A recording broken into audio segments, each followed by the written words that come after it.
Good morning student, this is your class teacher Miss Sunaina and this is our second class of chapter sorting material into groups.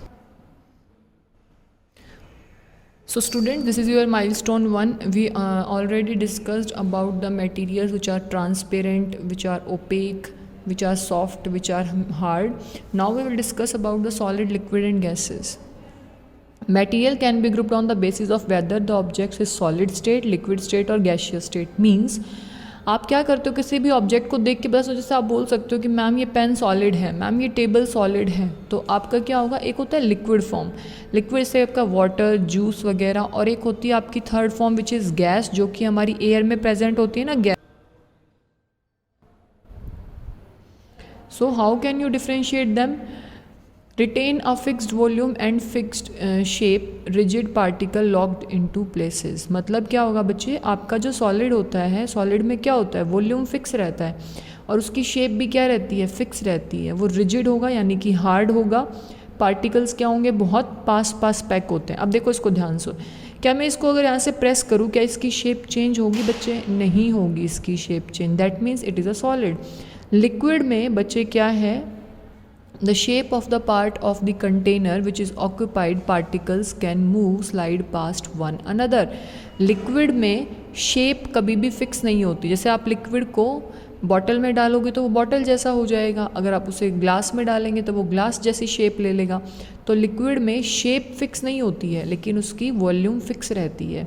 Gaseous में ना तो shape ना ही volume, कुछ भी fix नहीं रहता. जिस भी कंटेनर में आप उसको डालेंगे वो उसी की क्या ले लेगा, शेप ले लेगा. Particles can move past one another, easily move कर सकते हैं. Solids are not easily compressible. आप कंप्रेस नहीं कर सकते हो क्योंकि उनके बीच में स्पेस नहीं होता है पार्टिकल्स में. लिक्विड को आप, जैसे आपने एक बलून लिया, जो आपने एक हार्ड बॉल ली, क्या आप उसे प्रेस कर सकते हो, कंप्रेस कर सकते हो? नहीं.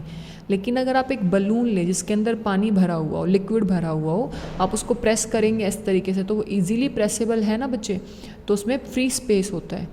लेकिन गैसेस सबसे ज़्यादा कंप्रेसिबल होती है. क्यों? क्योंकि गैसेस के पार्टिकल्स के बीच में सबसे ज़्यादा स्पेस होता है.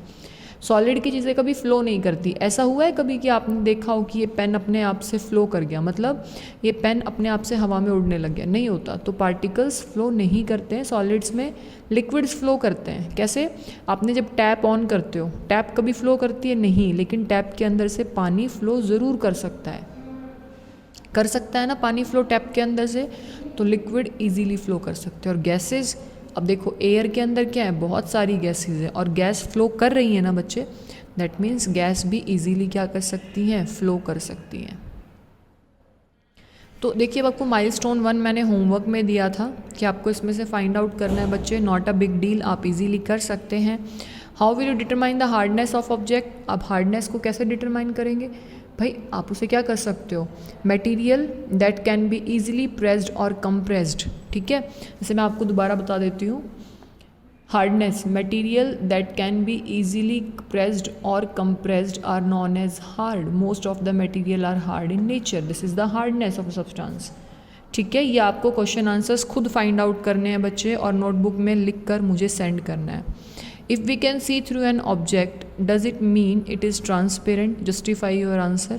क्या आप किसी ऑब्जेक्ट में से देख सकते हैं, इसका मतलब वो ट्रांसपेरेंट? बिल्कुल है, क्योंकि हमने क्या पढ़ा था, सम मटेरियल्स, जैसे हमने बताया था, क्या बताया था मैंने आपको पहले वाली क्लास में, some materials allow light to pass through them completely. Such materials are called transparent materials. Example क्या, ग्लास. ठीक है, ये क्वेश्चंस मैं आपको करवा चुकी हूँ. तो जो बच्चे ये कह रहे थे ना कि मैम हम कैसे फाइंड आउट करेंगे, बच्चा आपको कैसे करना है फाइंड आउट, चीज़ें समझ आ रही हैं. Next one, which amongst the 3 solid liquid gas show the property of fluidity. Fluidity क्या होती है बच्चे? जो चीज़ें फ्लो कर सकती हैं. तो लिक्विड और गैस क्या कर सकते हैं, फ्लो कर सकते हैं, जबकि सॉलिड फ्लो नहीं कर सकते हैं. If you were giving a basket of fruits containing ripe and overripe fruit, how should you sort them? आपको ripe और unripe fruit दिए गए हैं, तो आप उन्हें कैसे sort कर सकते हो बताइए. ripe fruit जो होंगे बच्चे वो क्या होंगे, थोड़े से soft होंगे, और जो unripe fruit होते हैं, overripe होते हैं, वो बहुत ज़्यादा soft होते हैं. तो राइप फ्रूट्स क्या होंगे, नॉर्मल थोड़े से सॉफ्ट होंगे, लेकिन जो ओवर राइप फ्रूट्स होते हैं बेटा वो ओवर क्या होते हैं, सॉफ्ट होते हैं। तो बहुत ज़्यादा सॉफ्ट होंगे तो आपको क्या कहेंगे, ये ओवर राइप हो चुका है। If a stone you touch does that have uneven surface. भाई आपने एक स्टोन को टच किया तो आप उसको कैसे डिस्क्राइब करेंगे, उसके टेक्सचर को, उसके साथ में आपको एग्जांपल भी देना है कि आप उसे कैसे क्या करेंगे, डिफाइन करेंगे। तो आप स्टोन को कैसे कर सकते हो बच्चा, जैसे ही आप स्टोन को टच करोगे, जैसे मैं आपको एग्जांपल देती हूँ, ये क्या है आपका स्टोन है। स्टोन क्या होता है, हार्ड होगा। आप क्या लिखेंगे, stone is hard, it is opaque, that's it. While making gold jewellery which properties of gold are considered. Gold jewellery बनाने के लिए क्या होता है बच्चे, गोल्ड क्या होता है, एक तो शाइनी होता है। First of all gold is shiny, ठीक है। सेकंड, गोल्ड थोड़ा सा हार्ड होना चाहिए, ठीक है, और उससे क्या हो गया, आप ज्वेलरी तभी बना सकते हो, ठीक है, ऐसे नहीं है। और गोल्ड इज़ क्या होता है, non reactive. Gold is shiny, gold is non reactive in nature, and gold is क्या होगा, हार्ड। तो इसलिए आप क्या कर सकते हैं, उससे ज्वेलरी बना सकते हैं। सब्सटेंसेस दैट डिज़ोल्व, अब आते हैं स्टडी बाइट्स 2 के ऊपर बच्चे। Substances that dissolve in water are said to be soluble substances. अब आपके सब्सटेंसेस 2 टाइप के होते हैं बच्चे, सॉल्यूबल। सॉल्यूबल मीन्स जो पानी के अंदर मिक्स हो जाए, इनसॉल्यूबल मीन्स जो पानी के अंदर मिक्स ना हो। तो substances that do not dissolve in water are known as insoluble substances. Based on the solubility of the substance, substances are classified into 2 types, soluble and insoluble. Next one, water soluble solid substances, water insoluble solid substances. पानी में घुलने वाले solid substance, पानी में ना घुलने वाले solid substance, जैसे शुगर है। आप घर में जब नींबू पानी बनाते हैं तो उसमें शुगर डालते हैं ना, तो वो मिक्स हो जाती है। सॉल्ट डालते हैं, वो भी मिक्स हो जाता है। वॉशिंग सोडा, ये सब क्या है, अदर मेटल सॉल्ट्स पानी में जो घुल सकते हैं। मड, सैंड, स्टोन, प्लास्टिक, क्या कभी ये पानी में डिज़ोल्व होते हैं, ये पानी में डिज़ोल्व नहीं होते हैं। So next one is solubility of liquid substances in water, कि भाई लिक्विड सब्सटेंसेस की सॉल्युबिलिटी क्या होगी पानी के अंदर। Liquid that mix with each other to form a homogeneous mixture are called miscible liquids. जो liquids बच्चे अच्छे से mix हो जाते हैं एक दूसरे के साथ, तो हम उसे क्या बोलेंगे, miscible liquids। जैसे कि आप बोल सकते हो, आपने जब दूध में पानी मिलाया, मान लो आपने दूध में पानी मिलाया, तो क्या वो आपको दिखाई देगा कि भाई ये दूध है, ये पानी है, नहीं, वो एक जैसा हो जाता है ना, तो उसे हम बोलेंगे miscible liquids। Liquids such as alcohols, vinegars and lemon juice are soluble in water. Alcohol, vinegar, lemon juice, ये सब क्या होते हैं, पानी में डिज़ोल्व हो सकते हैं, बहुत अच्छे से पानी में डिज़ोल्व हो जाते हैं। Liquid that do not mix with each other to form a homogeneous mixture are called immiscible liquids. अब देखो मिसिबल लिक्विड्स कौन से बच्चे, जो पानी में अच्छे से मिक्स हो जाएं, आपस में एक दूसरे के साथ मिक्स हो जाएं। जैसे कि आप बोल सकते हो जूस में पानी मिला दिया आपने, मिल्क में आपने वाटर मिला दिया, तो वो मिसिबल होंगे। इमिसिबल लिक्विड्स, जो लिक्विड्स अच्छे से एक दूसरे में मिक्स नहीं होते हैं, हम उसे क्या बोलेंगे, इमिसिबल लिक्विड्स बोलेंगे। लिक्विड्स में जैसे क्या, ऑयल, पेट्रोल, कैरोसिन, ये सब क्या होते हैं, देखा है ना आपने, अगर आप पानी के अंदर ऑयल डाल के देखेंगे या पेट्रोल डाल के देखेंगे, तो पेट्रोल क्या होता है, पानी के ऊपर क्या होगा, फ्लोट करता हुआ दिखाई देगा। आप उसको कितना भी मिक्स करो, ऑयल या पेट्रोल पानी में मिक्स नहीं होता है।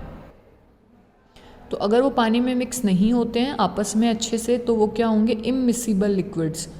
बच्चे एक ध्यान रखना, जब आप लिक्विड की बात करेंगे, दोनों चीज़ें लिक्विड होंगी। जैसे मिल्क भी लिक्विड है और वाटर भी लिक्विड है, उसी तरीके से आपका पेट्रोल भी लिक्विड है, ऑयल भी लिक्विड है और वाटर भी लिक्विड है। Solubility of gases in water, some of the gases are soluble in water. कुछ गैसेस पानी में सॉल्युबल होती हैं, जैसे कि nitrogen, neon, carbon dioxide, oxygen are soluble in water. It is dissolved oxygen in water that enables aquatic animals to breathe with the help of their gills. Solubility क्या होता है, कुछ गैसेस तो आपकी होती हैं जो पानी में डिज़ोल्व हो जाती हैं बच्चे, जैसे कि nitrogen, neon, carbon dioxide, oxygen, लेकिन कुछ गैसेस पानी में डिज़ोल्व नहीं होती हैं। तो बच्चे अब देखो, आपको पता है ना कि फ़िशेज़ वगैरह सब पानी में रहती हैं, तो वो पानी में सांस कैसे लेते हैं, क्योंकि पानी के अंदर ऑक्सीजन गैस क्या होती है, डिज़ोल्व हो रखी होती है। अब हमें भी ऑक्सीजन चाहिए, उनको भी चाहिए, हम ऑक्सीजन कहाँ से लेते हैं, एयर से लेते हैं। लेकिन एक्वेटिक एनिमल्स ऑक्सीजन कहाँ से लेते हैं, पानी के अंदर से। किसके हेल्प से, गिल्स की हेल्प से। Carbon dioxide is also soluble in water, help in aquatic plants in the process of photosynthesis. तो कार्बन डाइऑक्साइड भी पानी में डिज़ोल्व हो सकती है और वो हेल्प करते हैं एक्वेटिक प्लांट्स को, ताकि वो क्या प्रोसेस कर सके, फोटोसिंथेसिस प्रोसेस को कंप्लीट कर सके।